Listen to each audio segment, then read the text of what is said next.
Vamos abrir nossas Bíblias no livro de Miqueias. Hoje nós chegamos ao final dessa série de pregações deste livro. Vamos meditar na última porção, do versículo 8 até o versículo 20 do capítulo 7. Miqueias 7, do 8 ao 20. Ó inimiga minha, não te alegres a meu respeito. Ainda que eu tenha caído, levantar-me-ei. Se morar nas trevas, o Senhor será a minha luz. Sofrerei a ira do Senhor, porque pequei contra ele, até que julgue a minha causa e execute o meu direito. Ele me tirará para a luz, e eu verei a sua justiça. A minha inimiga verá isso, e a ela cobrirá a vergonha. A ela que me diz: onde está o Senhor teu Deus?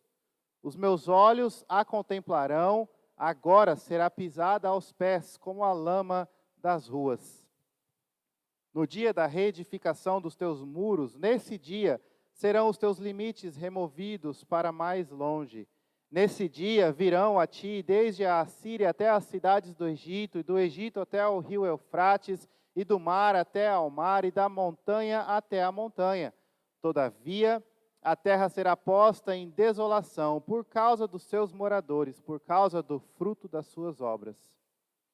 Apacenta o teu povo com o teu bordão, o rebanho da tua herança, que mora a sós no bosque, no meio da terra fértil.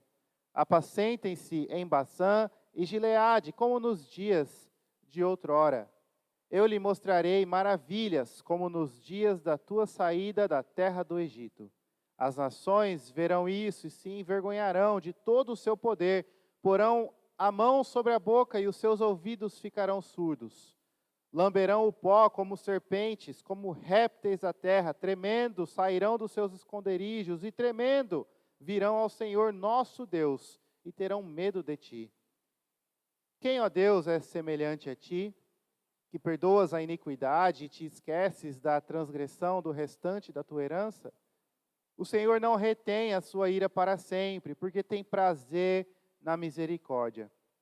Tornará a ter compaixão de nós, pisará aos pés as nossas iniquidades e lançará todos os nossos pecados nas profundezas do mar.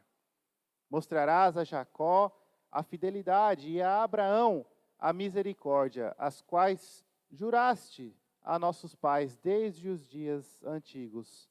Amém. Até aí a leitura da palavra de Deus. Vamos orar mais uma vez. Feche seus olhos. Senhor Deus, nós pedimos que o Senhor agora fale conosco, que o Senhor nos ajude a entender a tua palavra, a ver a tua glória, o teu amor, a tua graça neste texto, que nós possamos ser transformados pela tua palavra. Aplica o seu ensino em nossos corações e nos transforme segundo o teu querer. É o que nós pedimos, no nome de Jesus. Amém. Amém.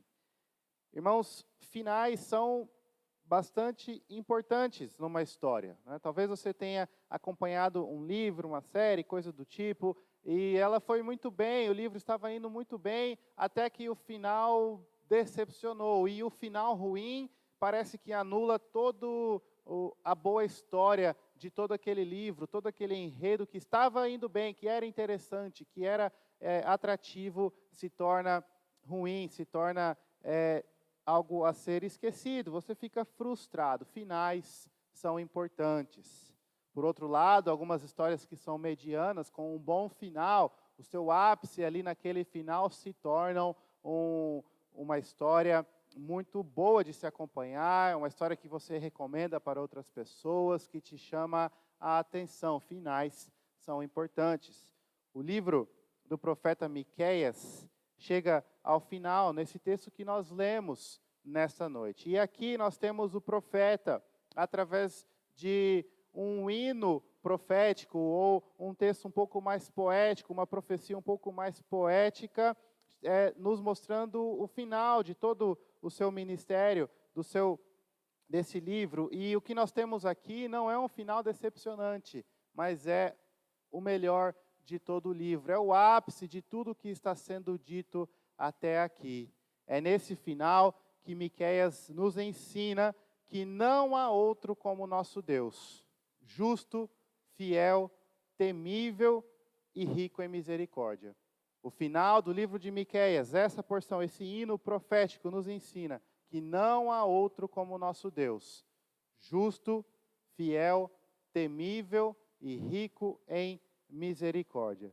O profeta, depois de vários ciclos de profecia, onde ele anuncia a condenação, a justiça de Deus, e promete a restauração do povo de Deus, do reino de Deus, e isso tem vários diferentes detalhes. Ele anuncia a condenação, o castigo para diferentes pecados, diferentes áreas da sociedade, diferentes pessoas, e faz a promessa da restauração do reino, dá detalhes dessa promessa, como nós vimos, dizendo, olha, essa salvação virá através de uma pessoa, um Messias, que vai nascer numa cidadezinha chamada Belém, e ele é o rei, ele vai ser o rei dos reis, ele que vai governar e trazer a restauração para esse povo. Condenação virá, mas Deus vai salvar o seu povo, Deus vai resgatar o seu povo. Depois de tudo isso, o profeta ainda chama o povo novamente ao tribunal e diz, olha, ouçam a condenação ou acusação que Deus tem contra vocês, arrependam-se das suas obras, escutem a declaração final que o Senhor dá, o veredito, a decisão final que o Senhor está dando. Depois de tudo isso, no capítulo 7, como nós vimos semana passada, ele faz uma lamentação a respeito da sociedade, da situação em que a sociedade se encontrava. Ele diz, a sociedade está completamente suja, mas quanto a mim, eu vou olhar para o Senhor, eu vou esperar no Senhor, porque Ele é o Deus da minha salvação. E depois dessa declaração maravilhosa de fé, de que num mundo sujo ele olha para o Deus Santo, ele começa a nos mostrar que não há outro como o nosso Deus, porque Ele é justo. Veja, do versículo 8 ao 10. Ó inimiga minha, não te alegres a meu respeito, ainda que eu tenha caído, levantar-me-ei. Se morar nas trevas, o Senhor será a minha luz. Sofrerei a ira do Senhor, porque pequei contra Ele. Até que julgue a minha causa e execute o meu direito. Ele me tirará para a luz e eu verei a sua justiça.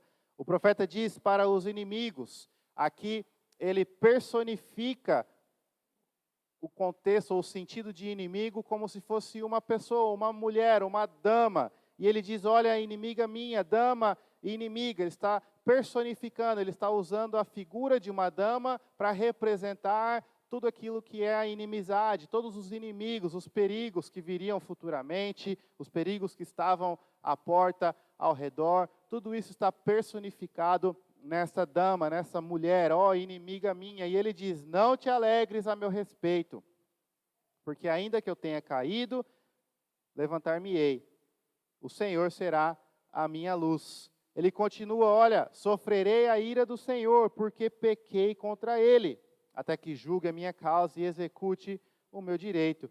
Ele me tirará para a luz e eu verei a sua justiça. Não há outro como o nosso Deus, porque Ele é justo. Ele é justo quando permite que os inimigos derrubem o povo dEle, para a correção, o castigo dos pecados do seu povo. Ele é justo quando pesa a mão sobre a vida dos seus filhos, para os corrigir, para os trazer de volta para Ele mesmo, para dar a correção necessária de um pai amoroso.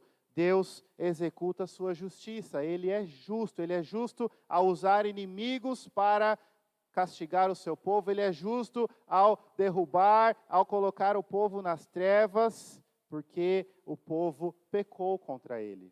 O povo merece a condenação de Deus. Todos nós merecemos a justiça de Deus. Deus é justo. Deus não é um Deus irado, Ele não é um Deus raivoso, não é um Deus rancoroso, Ele é justo. As coisas ruins que acontecem no mundo não são Deus sendo injusto com você. É a justiça. De fato, você merece muito pior. O povo merece coisa muito pior. Deus é justo, não há outro como Ele. Mas veja só, Deus é justo ao usar a inimiga para castigar ao povo, ao corrigir o povo com o castigo, mas o profeta sabe que a correção de Deus, ela não é uma correção eterna, não é uma correção rancorosa, maldosa, cheia de ódio, é uma correção para o seu povo restauradora, uma correção temporária. Ele diz, olha, sofrerei a ira do Senhor porque pequei contra ele, até que julgue a minha causa, execute o meu direito. Ele me tirará para a luz, eu verei a sua justiça. O nosso Deus é justo, e Ele é justo principalmente ou também quando corrige o seu povo, quando pesa a mão sobre o seu povo. Mas a correção de Deus não é de um pai com raiva dos filhos, mas um pai que ama, que corrige para que os filhos possam ser restaurados, corrige para que os filhos possam serem transformados em pessoas melhores. É isso que Deus faz. Deus é justo. Ele é justo quando permite que inimigos nos derrube. Ele é justo quando usa outras formas para nos corrigir. Mas o profeta continua e ele diz agora diretamente para a inimiga, olha, a minha inimiga verá isso e a ela cobrirá a vergonha. Ela que diz, onde está o Senhor teu Deus? Ela será coberta de vergonha.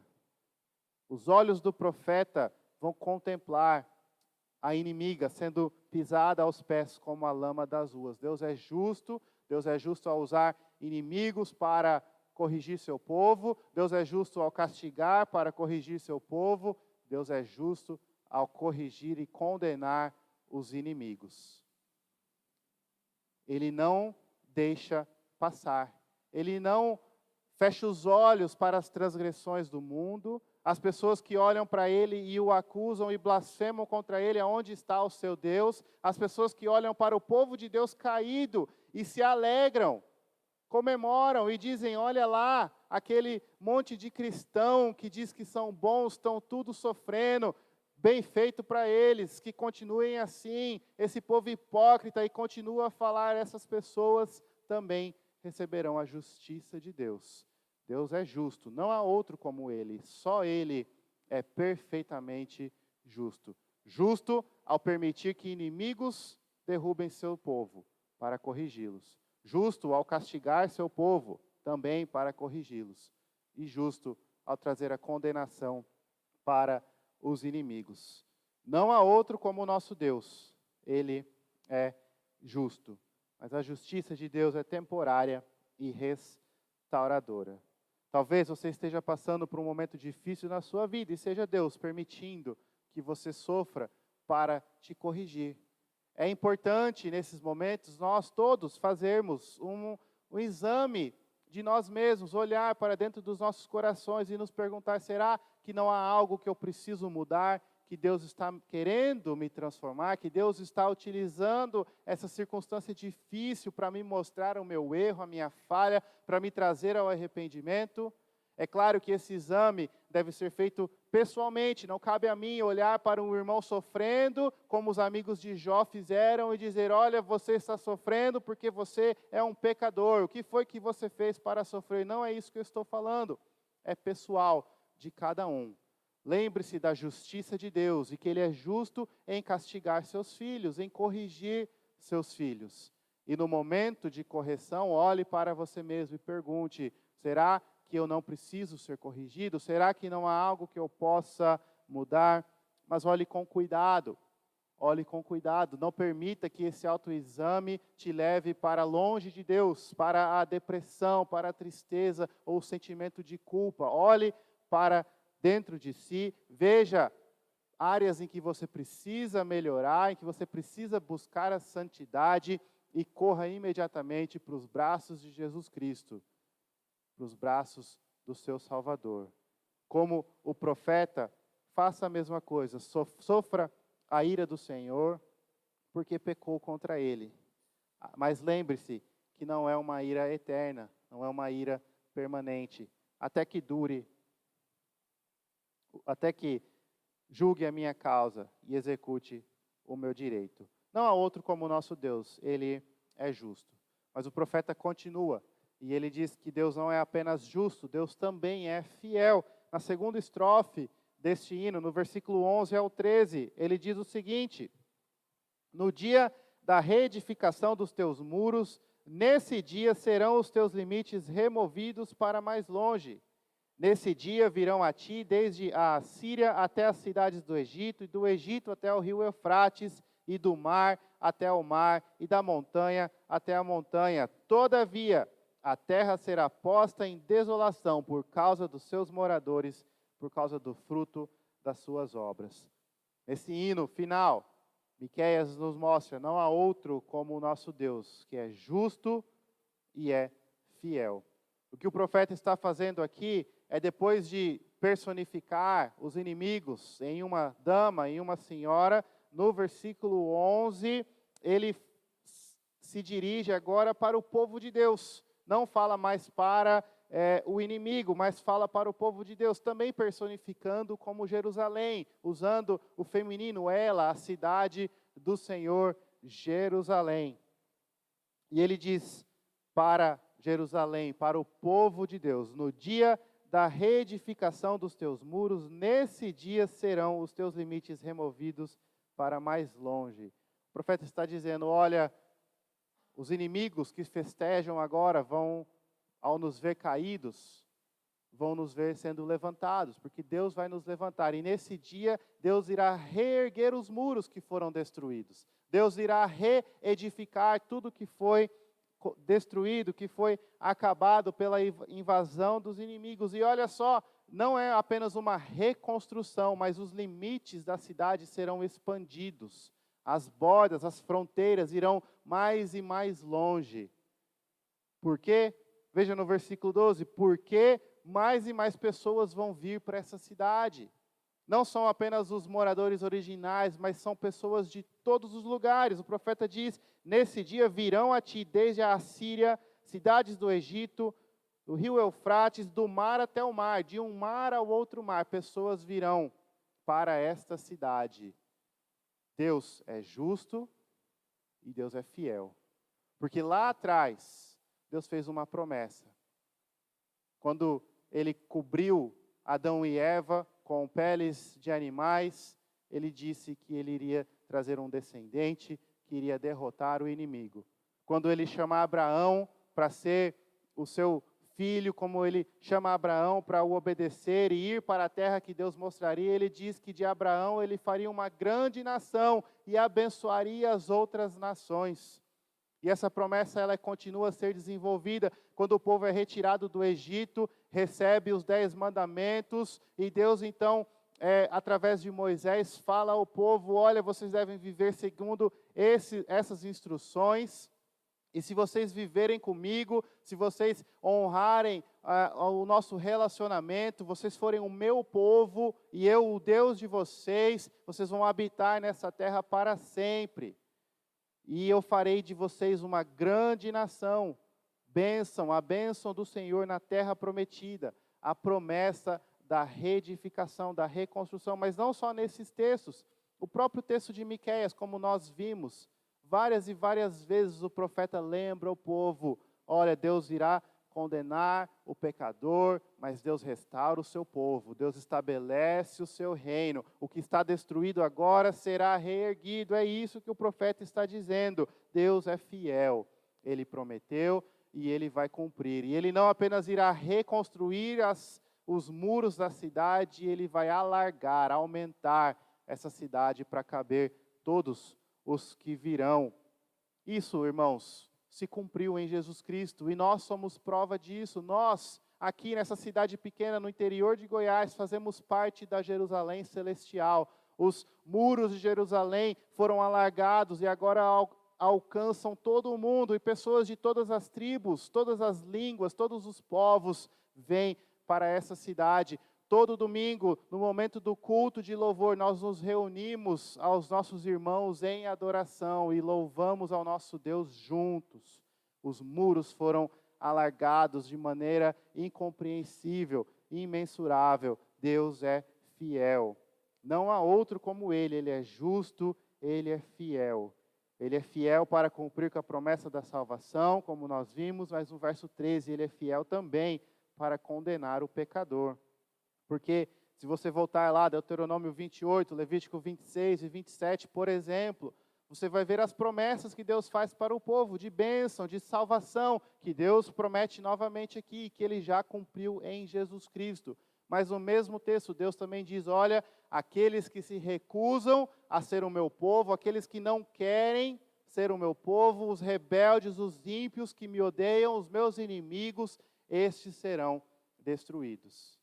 Deus é fiel para cumprir com a sua promessa de salvação e também para cumprir com a promessa da condenação. É o que o profeta diz no verso 13. Todavia, veja o contraste, ele fala de Jerusalém, a cidade de Deus, que será reedificada, os muros alargados, pessoas de todas as nações virão. Porém, por outro lado, a terra será posta em desolação por causa dos seus moradores e por causa do fruto das suas obras.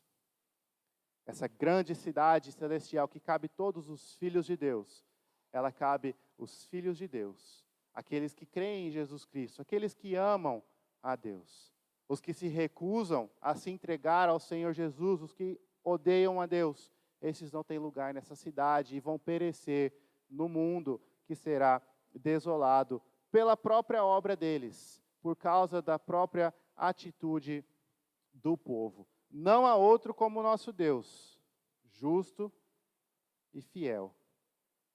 Lembre-se disso, irmãos, no seu momento de tristeza.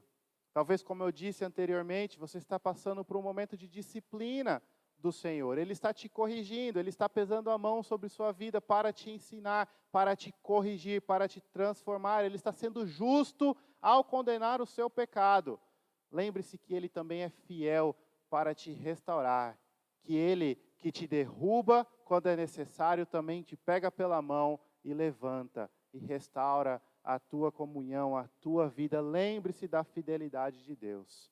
Nos momentos de dificuldade gerais, não apenas por conta do pecado, não a correção do Senhor, mas o sofrimento em que vivemos nessa vida. Nós temos uma vida sofrida, a vida nesse mundo não é uma vida de um mar de rosas.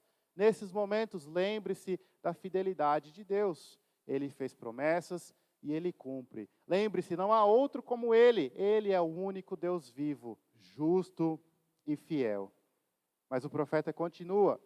E na terceira estrofe ele fala, não há outro como o nosso Deus, temível.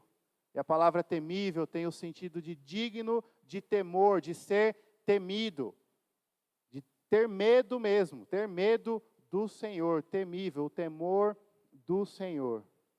O profeta diz, primeiro, preste atenção nas mudanças das estrofes. A primeira estrofe ele se dirige à inimiga personificada, depois ele fala para Jerusalém, a cidade do Senhor, e agora ele se dirige ao próprio Deus. Na terceira estrofe ele fala com Deus e diz, olha, Senhor, apacenta o teu povo com o teu bordão, o rebanho da tua herança que mora sós no bosque, no meio da terra fértil, apacentem-se em Bazã e Gileade como nos dias de outrora. Ele olha para o Senhor Deus e ele pede, apacenta, pastoreie o teu povo, como o Senhor fez antigamente, como o Senhor estabeleceu aquele reino, o reino de Israel, poderoso e temido em toda a terra. Pastoreie o teu povo, cuida do teu povo, pastoreie com o seu bordão. E talvez você está pensando, mas o que tem a ver um pastor com ser temível, digno de temor? Exatamente porque Deus é temível, que nós podemos olhar para Ele e pedir para Ele nos pastorear. Porque nós somos ovelhas, e ovelhas, sinceramente, são animais não tão inteligentes, animais vulneráveis, animais que vão para qualquer lugar, se perdem fácil, caem nas armadilhas facilmente. Um bom pastor é aquele que protege. Um bom pastor é aquele que derrota os animais que tentam atacar o rebanho. E é exatamente assim que é o nosso Deus. Ele é temível. Por isso nós podemos olhar para Ele e pedir, apacente-nos, nos pastoreie. É mais ou menos assim. Talvez você já conheceu uma criança que não tinha medo das crianças maiores. Quem trabalha na escola aí deve saber vários exemplos disso, mas a criança não tem medo dos maiores porque tem um irmão ainda maior. e sabe que se alguma coisa acontecer com ela, o irmão vai lá prestar conta com tudo que estava acontecendo para resolver aí o desentendimento. Essa pessoa tem uma confiança, não porque ela é forte, essa criança, não porque ela é uma mestre em artes marciais, nada disso.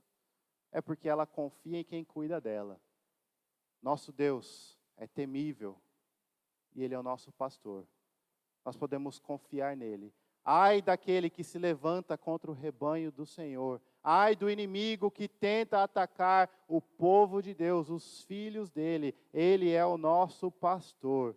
Mas como que nós sabemos que ele é temível? Não estou inventando ou tirando essa palavra da minha cabeça, está nos próximos versículos, porque Deus responde ao pedido do profeta. No verso 15 ele diz: eu lhe mostrarei maravilhas, como nos dias da tua saída da terra do Egito. 16, as nações verão isso e se envergonharão de todo o seu poder, porão a mão sobre a boca e os seus ouvidos ficarão surdos. Lamberão o pó como serpentes, como répteis da terra, tremendo sairão dos seus esconderijos e tremendo virão ao Senhor nosso Deus e terão medo de ti. Deus responde ao pedido do profeta que pede: apacente o seu povo, cuida do seu rebanho. Deus dizendo: eu vou fazer isso, e eu vou fazer sinais maiores do que eu fiz no Egito. Lembre-se de como Deus, com sua mão poderosa, destruiu o Egito, a terra do Egito, o rei do Egito, o povo do Egito, os soldados egípcios, uma completa destruição, uma derrota incomparável, sofrida pelos egípcios nas mãos do Senhor. E Deus está dizendo: eu sou o pastor de vocês, minhas ovelhas, e eu vou mostrar sinais maiores do que eu fiz no Egito. E ao ver esses sinais, as nações, os inimigos, se envergonharão, colocarão a mão sobre a boca em desespero. Talvez você já viu uma pessoa com um medo tão grande que ela tapa a boca e não consegue falar nada, não sai som, ela está paralisada. É assim que Deus descreve as nações diante do poder de Deus. O nosso Deus é único, Ele é justo, fiel e temível, digno de ser temido. As nações, os inimigos, todos têm medo, terão medo diante do poder de Deus. Ele continua a descrever: lamberão o pó como serpentes, como répteis da terra, sairão tremendo dos seus esconderijos e tremendo entrarão na presença do nosso Deus. Esse é o nosso Deus, justo, fiel e temível. Os inimigos não sabem com quem que eles estão brincando, quem que eles estão enfrentando. O nosso Deus é poderoso. As pessoas na presença dele se desesperam e dizem: ai de mim, estou perdido, estou acabado. O povo, ao perceber a glória de Deus no Monte Sinai, depois de serem retirados do Egito, dizem para Moisés: olha, nós não vamos subir lá não, aonde Deus está manifestando a sua glória, porque nós vamos morrer. Sobe você, Moisés. Você é o mediador entre nós. Essa é a glória de Deus, esse é o poder de Deus e esse é o seu pastor. Irmãos, olha que coisa maravilhosa. Você pode ser uma ovelha inocente e não tão inteligente assim e não se preocupar. Você pode viver a sua vida tranquilamente, sabendo que Deus é o seu pastor e com a vara Ele cuida de nós, Ele nos corrige e Ele nos protege. Quando os inimigos, os animais selvagens tentam abocanhar as ovelhas de Deus, Deus está lá e cuida deles e os protege. E não é qualquer pastor, é o Deus Todo-Poderoso, temível. Mas por outro lado, nós devemos nos lembrar de que Deus é temível e olhar para nós mesmos, perguntando: será que nós estamos muito mal acostumados com o nosso Deus? Quando nós estamos aqui nesse momento, nós estamos na casa deste Deus, que as nações vão se desesperar e colocar a mão na boca de medo, tremendo se apresentarão na presença dEle. É este Deus que você está na presença agora. Você se apresenta a Ele como a qualquer um, ou você vem com toda a honra, respeito, solenidade. Nós temos uma noção disso. Ninguém chega para uma pessoa muito importante, com muita autoridade. Vou dar um exemplo, a rainha da Inglaterra. As pessoas, ao se aproximar dela, agem com um certo comportamento, respeito. Por quê? Porque ela é a rainha. Ela não é nada comparada ao nosso Deus.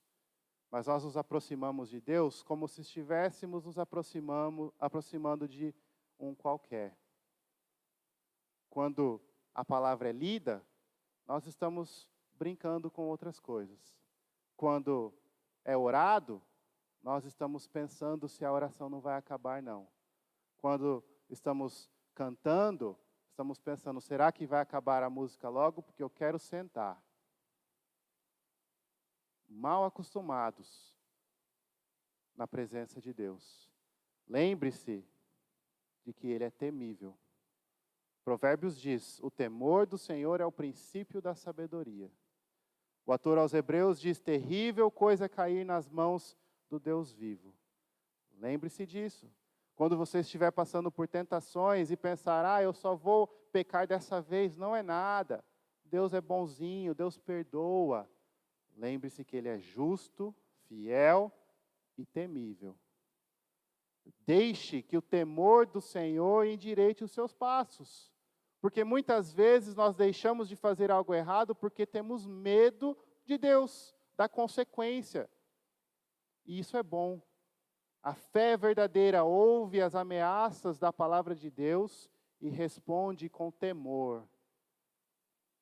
Mas o nosso temor é muito diferente do temor que o profeta descreve aqui, porque essas pessoas são pessoas que hoje, ao serem confrontadas com a palavra, rejeitam, recusam e riem.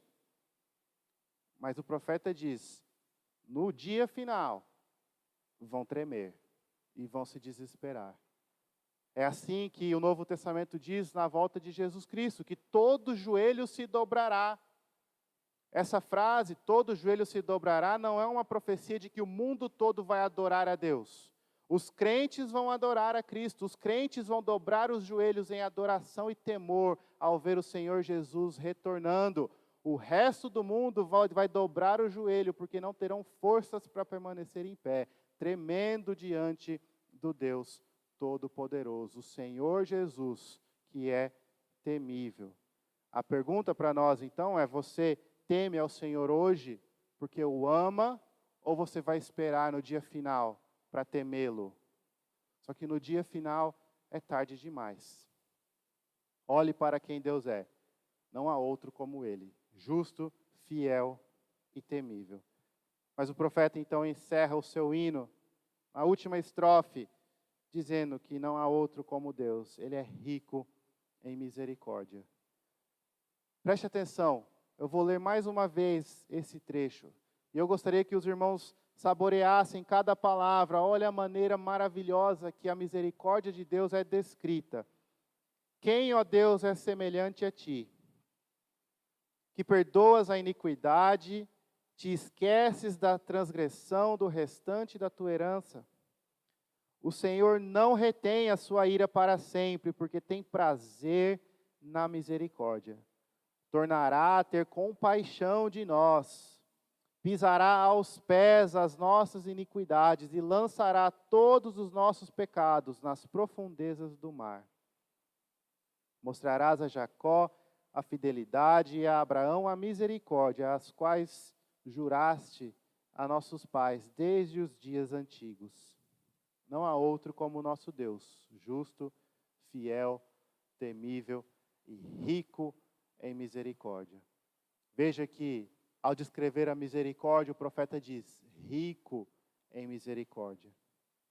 Deus perdoa a iniquidade, Deus se esquece da transgressão. Isso não quer dizer que Ele tem amnésia, que Ele não sabe o que aconteceu, mas Ele se esquece no sentido de que Ele perdoa verdadeira e perfeitamente. Ele não vai amanhã olhar para você e dizer, mas dia tal você fez tal coisa. Ele já te perdoou. Para Ele aquilo não importa mais, já passou. É isso que Ele faz com as nossas transgressões. É difícil para nós entender. Nós sofremos uma tentação muito grande, nós perdoamos hoje, e semana que vem a nossa vontade é dizer, mas você fez isso aquele dia. O nosso perdão é falho, Deus não é assim. Ele é rico em misericórdia. Ele perdoa e ele se esquece.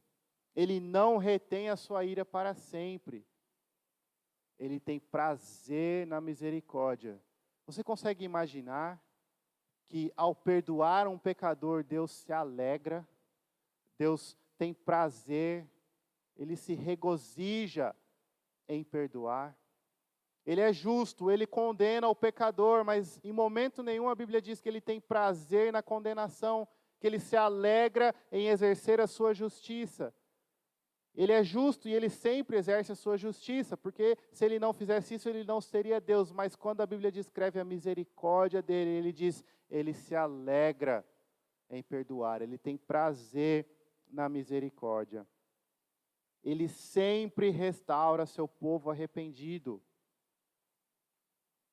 O Senhor não retém a sua ira para sempre. Ele nunca volta atrás na sua palavra. Mais uma vez o profeta diz no versículo 20, das promessas feitas a Jacó e a Abraão, que Deus voltará a cumprir. Por mais que o povo descendente de Jacó e Abraão, e o próprio Jacó, pecaram contra Deus várias e várias vezes e merecem a ira eterna de Deus. Se você não sabe do que eu estou falando, leia Gênesis. Abraão, depois de ter o pacto renovado com Deus, vai lá e mente que a sua esposa é sua irmã. E depois ele faz isso de novo. Jacó, uma vida de enganação, mentira e trapaça. O povo de Israel, idólatra, ingrato. O rei Davi, adúltero e assassino. Salomão, com 900 concubinas, que levou todo o reino à idolatria. Mesmo assim, povo de Deus, que se arrependeram e receberam o perdão. E a promessa que Deus fez lá a Abraão continua a ser verdade e vai ser cumprida.